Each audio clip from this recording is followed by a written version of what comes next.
Bonjour à tous et bienvenue donc sur boursicoté.com pour cette nouvelle analyse technique du CAC 40 en intraday où nous avons le signal de sortie que je vous présentais ce matin, donc la sortie de ce biseau baissier qui est confirmé puisqu'après une impulsion primaire ici qui est venue se stabiliser sous la moyenne mobile 20 exponentielle, eh bien on a une poursuite du mouvement avec une nouvelle dynamique. Donc nous étions en attente ici d'un test de cette zone des 4867 points et la moyenne mobile 50 arithmétique.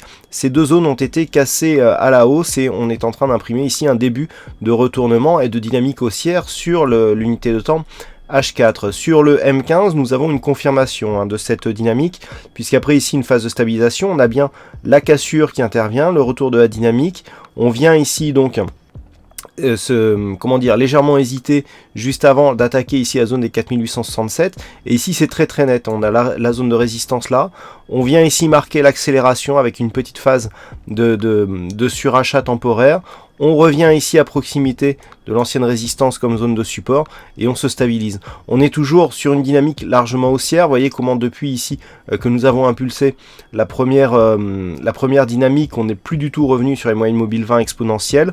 On a cassé les 4867 à la hausse et donc on valide le début de mouvement que je vous annonçais ce matin. Alors, par rapport à la configuration globale, tant que les cours ici restent au-delà des 4867 points, nous avons un objectif désormais qui se situe entre la résistance oblique ici qui définit la dynamique actuelle sur l'unité de temps H4 et la zone de point haut ici 4926, 4930 points. Si les cours venaient à recasser ici les 4867, on pourrait tracer les retracements de Fibonacci si tant est que cette zone ici soit la zone de plus haut significatif pour voir un petit peu ce que nous donnent les retracements de Fibonacci. Mais dans un premier temps, c'est vraiment la zone ici des 4867 qu'il va falloir surveiller. Tant que le cours reste au-dessus, on est sur une dynamique relativement forte avec un potentiel ici, on le voit sur ce graphe, puisque les indicateurs ici nous montrent donc par rapport à la phase de hausse que nous avons eue, donc le surachat ici marqué, RSI, stochastique, MACD, retournement, phase de consolidation dans laquelle nous sommes toujours actuellement, réintégration ici du RSI et du stochastique, donc dans la zone neutre, le stochastique qui a été très bien timé par rapport justement à la phase de consolidation, puisqu'il a annulé ici cette dynamique assez tôt, et le MACD lui nous indique toujours une perte de la dynamique haussière actuelle. Il suffirait ici d'un retournement du MACD et que les indicateurs reviennent ici en zone de surachat pour donner un signal de relance de dynamique. Nous avons une zone ici intermédiaire qui se situe à 4885 points.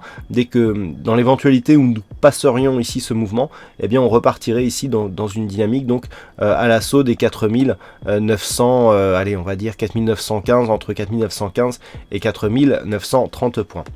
Voilà ce que l'on peut dire donc pour cet après-midi d'un point de vue technique. D'un point de vue macroéconomique, alors à 14h15, il y aura un discours du président de la Bundesbank. Il pourrait être bon, d'être assez vigilant autour de ces horaires. Et puis à 16h30, sinon en termes de chiffres et de statistiques, on aura le stock de pétrole qui sera diffusé aux USA. Sinon quelques statistiques mineures. Voilà, donc pour cette séance qui ne devrait normalement pas être trop volatile, en tout cas pour cause de macroéconomie. Voilà donc pour cette analyse technique en intraday, passez une bonne séance et on se retrouve dès ce soir pour toutes les autres analyses techniques du site boursicoté.com.